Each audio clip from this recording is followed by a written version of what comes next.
And we're back to discuss Thor Ragnarok. And if you saw our review, we all liked the movie. We recommended it.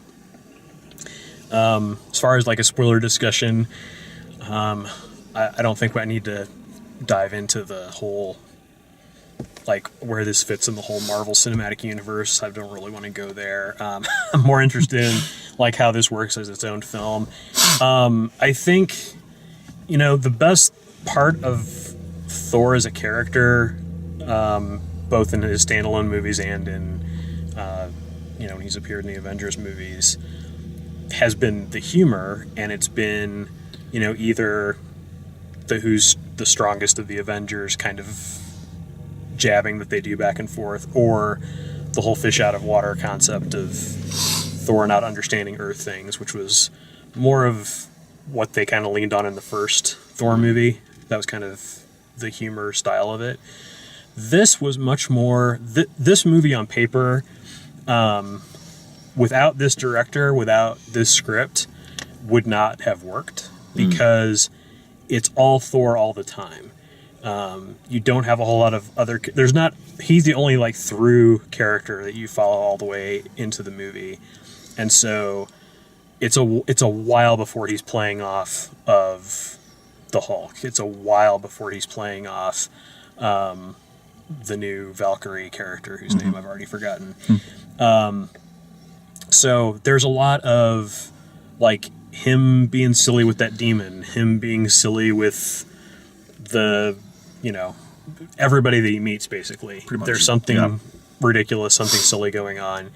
And then once the action scene started, to me it felt like I get why the fight between him and Hulk was the way it was, but after about 2/3 of it, I was ready for it to be over, and it just kept going, and it just kept going. Yeah, that's fair. And so those are the things that I felt could have been tightened up more. I would have, personally, I would have liked it to be even more of a comedy and even less of an action-adventure movie. I've seen action-adventure movies. I've seen CGI fighting going on. I've seen, as cool as Cate Blanchett throwing lots and lots of swords, and Cate Blanchett was great in this movie, but as far as that goes, like, they had a couple of slow-mo shots in there that were really nice, and the rest of it was just kind of only redeemed by the art direction, like the choices of colors and the choices of how they clash things. It's a hugely better than like what DC would have done with this kind of thing, in that it's not completely dark, like like you just go like that and that's the rest of the movie. And that's kind of my only real criticism of the movie, is that I felt like the fighting was really just like a way to space out the jokes, and I was always waiting for the next joke. I was always waiting for the next like silly thing to happen, like, like Bruce Banner jumping out of a spaceship and just conking onto the bridge. That was amazing. Which, doesn't make any logical sense that he would survive that, but sure, why not? Yeah, why it's funny. It kind of flirted with being an all-out comedy. Like, they could have went that direction, maybe. Right. It could have. And I mean, I'm sure there's people that would have been upset by that. Yeah. That, would have thought that was kind of selling out if the they knew Thor it was character. that going in, though, And Cal brought up a good point during the review part of this, was that basically, it took a while to get into the mode of it. Like, they were making good jokes at the beginning, and people weren't laughing.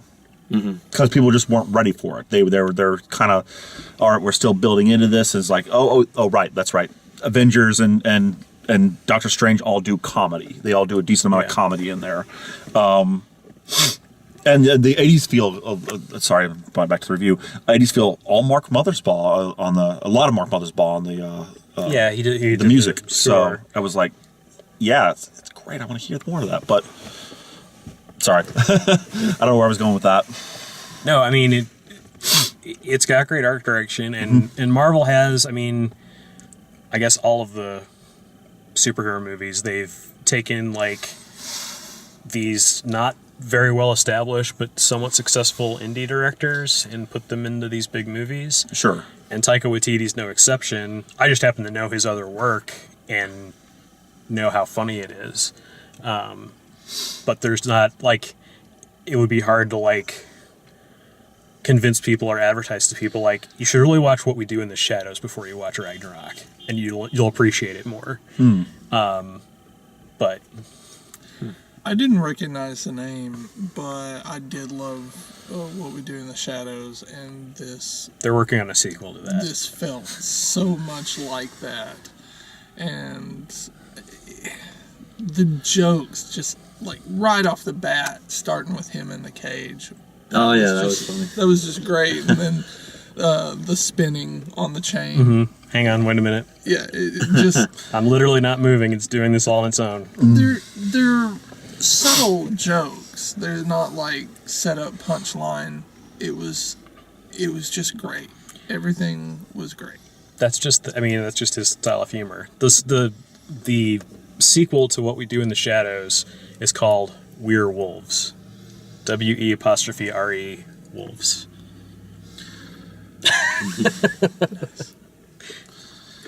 And if you don't get that, then it's hard to explain. You just kind of have to see it.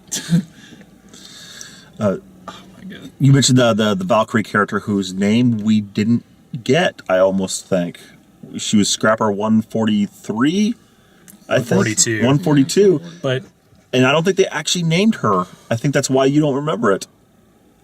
She might have just been Valkyrie. I mean, they didn't really. It didn't matter too much, realistically, did it? Well, I mean, I don't remember the comic relief character's name. I don't remember Sure. a lot of the people that they introduced in this movie. Was Carl Urban in them before? I do not think remember so. Carl Urban No. being in them.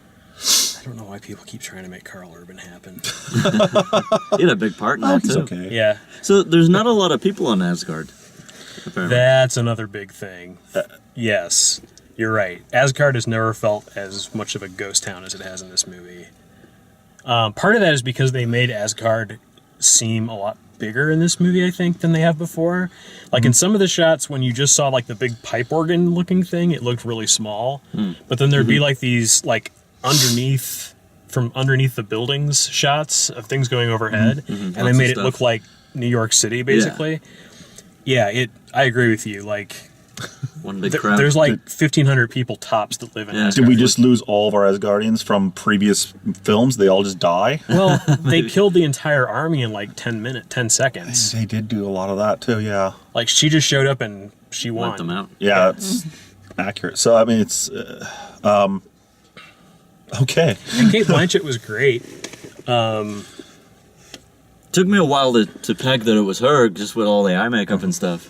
Yeah. But the voice, I was like, who is that? That's so familiar. So, more in the spoiler territory. I'm actually a little shocked Chris Hemsworth lived this film. I thought they were going to actually do him in. Because I thought they were going to want to try to move towards the rebirth kind of thing and do the female Thor for the next couple movies or something, but I guess he's on board with it, so... I'm pretty sure he signed through to the end of Infinity War. deal. that's probably true, yeah. I think everybody that was in... Well, hey, finally someone got a real wound. Yeah, that's true. And the trailer kind of spoiled one of the punchlines, the meeting of Hulk, because you wouldn't have known he was even in the movie if they didn't have that moment. Right. So I figured it has to be there, right? Speaking of, I guess, cameos. Matt Damon. The play at the beginning. I was like, what's this? That Matt Damon? And Sam Neill as Odin. Yeah, that's good. It's like, what is happening in this movie? Yeah, that was great too. I always like it when they can sneak things in there that, like, the tabloids and stuff haven't got a They haven't hold caught on, of. yeah. Yeah. Because, Bill Murray in Zombieland was ruined, all of those. This one, it's great. Yeah. That was a good surprise. But, yeah, I mean, it was another solid Marvel movie. When they start making bad ones, we'll let you know. Yeah. But they haven't really made a bad one. At this point, they've just given us too many of them sometimes. Yeah. I still think Spider-Man: Homecoming was better from this year, but Sure. We can always count on DC for bad movies. Oh, we got the trailer for that. not looking forward to the Justice League at all. Oh, it's gonna be such hard garbage. So yeah, the last one I saw was Batman v Superman, and that Yeah. I just Mixed, haven't had mixed the heart feelings to go about that. back. I'm still hurt. All right. Well, that was our discussion of Thor Ragnarok. If you like the way we do these, please like the video, subscribe, check out all the written and video reviews at dalemaxfield.com. Thanks for watching.